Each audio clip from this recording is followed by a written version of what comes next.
Hello नमस्कार, मैं हमारे चैनल में आपका स्वागत है। हम आपको बहुत ही महत्वपूर्ण जानकारी देने वाले हैं शिक्षक भर्ती को लेकर। मध्य प्रदेश के अभ्यर्थी एक ही मांग कर रहे हैं कि पद वृद्धि की जाए शिक्षकों की। ठीक है, वर्ग 1 में 17,000, वर्ग 2 में 22,000, वर्ग 3 में 33,000 पदों में वृद्धि किया जाए। भोपाल में आंदोलन कर रहे हैं और एक ही मांग कर रहे हैं कि पद वृद्धि किए जाए। भोपाल में डीपीआई के सामने प्रदर्शन कर रहे हैं अभ्यर्थी और सरकार को उखाड़ फेंकने की मांग कर रहे हैं। इनने बोला अगर बीजेपी सरकार जल्द से जल्द इनका पद वृद्धि नहीं करती है तो बीजेपी के विरोध में जाएंगे और बीजेपी को वोट नहीं देंगे। आजीवन इनके परिवार के भी कोई वोट नहीं देंगे अगर सरकार जल्द से जल्द पद वृद्धि नहीं करती है शिक्षकों की और काउंसलिंग नहीं करती है। तो इनने सरकार को अल्टीमेटम दिया है। भोपाल में बैठे हुए हैं सभी अभ्यर्थी और एक ही मांग कर रहे हैं, पद वृद्धि। ठीक है, पूरी विस्तार से मैं आपको जानकारी देने वाला हूँ और एक वीडियो भी दिखाने वाला हूँ अभ्यर्थियों द्वारा क्या कहा जा रहा है।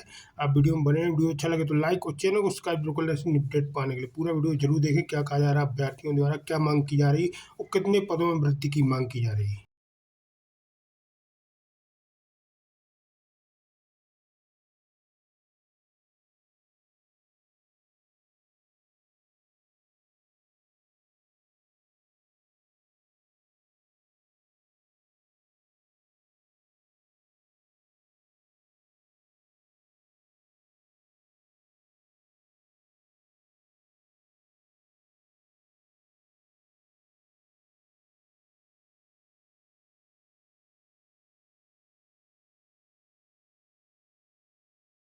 हम योग्य हैं, पढ़े लिखे हैं। हम 1,000 से हमारा परिवार नहीं चलेगा, 1,000 से हमारा घर का खर्च नहीं चलेगा। हमको रोजगार चाहिए, हम उसके योग्य हैं। हम किसी योजना का विरोध नहीं करते, पर हम उसके समर्थन में इसलिए नहीं खड़े हैं क्योंकि हम रोजगार चाहते हैं। अगर हम 40,000 के अधिकारी हैं, हम 1,000 में संतुष्ट कैसे हो सकते हैं? कौन 1,000 में संतुष्ट होगा? इतने इससे ज़्यादा तो हमारी सरकार तो खुश है भैया, महिलाओं के लिए हमने 1,000 कर दिया महीना। हम हमारे बच्चों का भी भविष्य तय करेंगे ना, अपना भी सोचेंगे। 40 साल हमने पढ़ाई 1,000 के लिए की थी क्या? हमें चाहिए हमारे अधिकार, भीख नहीं मांग रहे। मैं तीनों क्वालिफाई हूँ, 1 2 3, किसी में भी नाम नहीं आया। क्यों नहीं आया? सिर्फ इनकी लापरवाहियाँ हैं। आपने पुनरावृत्ति कर रखी है, 30% लोग वही हैं जो पहले से पोस्टेड हैं। उनको कितनी बार नौकरी दोगे? हम लोग हमारा घर कैसे चलाएं? माँ बाप पे बोझ बने रहें या फिर सुसाइड कर लें? अब ऑप्शन ज़्यादा नहीं है हमारे पास। अब नहीं सुनोगे तो शायद यही करेंगे 2-4 लोग, जब शायद सरकार को समझ आए कि हमारी मजबूरी क्या है। सर, यहाँ खुले मंच से हम सभी यहाँ पर एक आगाज करते हैं।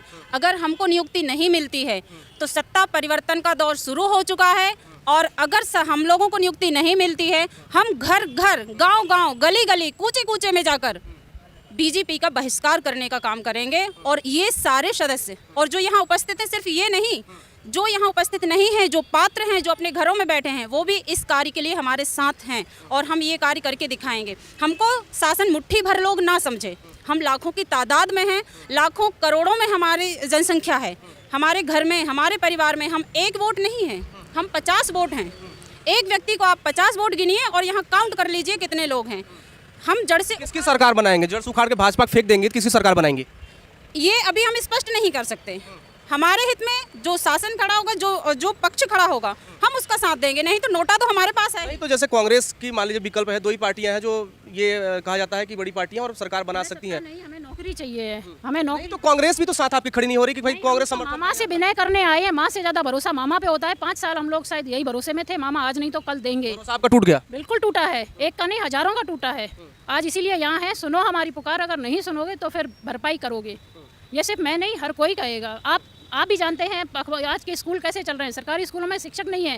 आप लोग कई बार बता रहे हैं कि हम लोग धरना प्रदर्शन आंदोलन किए, तो ज्ञापन वापन देते हैं यहाँ अधिकारी जो बैठे, तो वो क्या कहते हैं? कुछ कहते होंगे ना? कोई भी प्रशासन का आदमी जिम्मेदारी लेने को तैयार नहीं, कहता है कि हमारे पास इसका कोई जवाब नहीं है, हम इसके लिए जिम्मेदार नहीं है।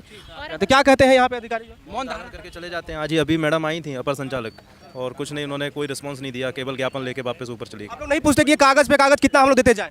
जी जी पूछते हैं, मगर उनका कोई रवैया सकारात्मक नहीं दिखाई देता है और वो जो भी बोलते हैं अपने चले जाते हैं वापस। कब तक ऐसा चलता रहे? सरकार, हम लोग सरकार को बनाते हैं, सरकार को तो मिटाना भी जानते हैं। सरकार हमसे है, हम सरकार से नहीं है। सरकार को हमारी मांगों को मानना होगा, अच्छी तरह से उनको स्वीकार करना होगा। जब हम सरकार को सत्ता में बैठा सकते हैं तो सरकार को हम सड़कों पर भी ला सकते हैं। हम इतना क्षमता रखते हैं। सरकार हमको एक वोट ना समझे। हम गाँव-गाँव में कोचिंग पढ़ाते हैं, स्कूलों में पढ़ाया है। हमारे पास 1,000 का वोट बैंक है। ऐसा ही आप किसी को 1,000 का वोट बैंक समझें।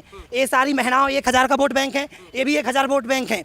आप ये समझो कि कितनी तादाद में हम लोग हैं, तो हम लोग सत्ता परिवर्तन भी कर सकते हैं अच्छी तरह से। यदि सरकार हमारी मांगों को नहीं मानती है तो हम लोग सरकार का सत्ता परिवर्तन करके लेंगे, सत्ता का परिवर्तन करके ही दम लेंगे। आज सुबह 10 बजे से सब घर से बाहर निकले हुए हैं, ना कोई खाने का याद है ना किसी को पानी का। जिसके दरवाजे जा रहे हैं वो सब दरवाजे बंद करके अंदर बैठे हैं। बाहर पुलिस प्रशासन है, कोई एक आदमी आता है, ज्ञापन लेता है, चला जाता है। पता नहीं वो ज्ञापन कहाँ जा रहा है, डस्टबिन में है या उनकी टेबल पे है। यहाँ भी दरवाजा बंद किया है, पुलिस खड़ी हुई है, क्या करें? और कोई जिम्मेदारी लेने को तैयार नहीं। एक मैडम आई नीचे, उन्होंने कहा मैं इसके लिए जवाब नहीं दे सकती हूँ, सिर्फ उन्होंने ज्ञापन लिया और ऊपर चले गए। किससे मांगे हम जवाब? कोई तो जवाब दो। करोगे क्या? करोगे काउंसलिंग या नहीं करोगे? नहीं करोगे तो फिर हम अपने तरीके से कुछ और करें, जीवन यापन तो करना ही है ना। इसलिए हमें जिम्मेदार पर्सन जो भी है वो जवाब दे बस। तो ये आपने सुना, अब जो इन्होंने अपनी व्यथा बताई कि लगातार हम लोग संघर्ष कर रहे हैं और हम लोग की जो मांगे हैं वो पूरी नहीं हो पा रही हैं, और सरकार का कह रही है सीधा, इनका साफ चेतावनी। इनसे भी बात किया, महिलाओं से भी, कुछ युवाओं से भी इधर भी कहना है भाई सरकार हमारी मांग अगर नहीं मांगती है तो सत्ता से उखाड़ कर फेंक देंगे। और जिस तरह से हम लोग आज सड़क पर खड़े होकर प्रदर्शन करें, ऐसे ही सरकार को भी हम सड़क पर लाकर खड़े दें। एक मेरे साथ और इनसे हम बातचीत करेंगे और फिर इस विराम देंगे। हम ना कहना चाह रहे हैं कि 2018 पात्र अभ्यर्थी जितने भी है सबकी नियुक्ति की जाए और 2023 की रद्द की जाए, क्योंकि सभी लोग को आशाएं हैं कि हमने इतने नंबर लाए हैं और हमारी भर्ती है। माँ बाप की और शिक्षा के साथ समाज की भी जिम्मेदारी है कि हमें सम्मानजनक स्थान मिला जाए। बस देश के भविष्य को, देश के युवाओं को, उनके भविष्य को में उजाला करने वाला ये शिक्षक, आज इनका भविष्य खुद अंधकार में है। चुनावी वर्ष है, ऐसे में सरकार सभी वर्गों को खुश करने में लगी है। अब देखना होगा कि इनकी जो समस्याएं हैं इन पे क्या विचार करती है और कब तक इनकी मांग पूरी होती है। हम लोग हमारे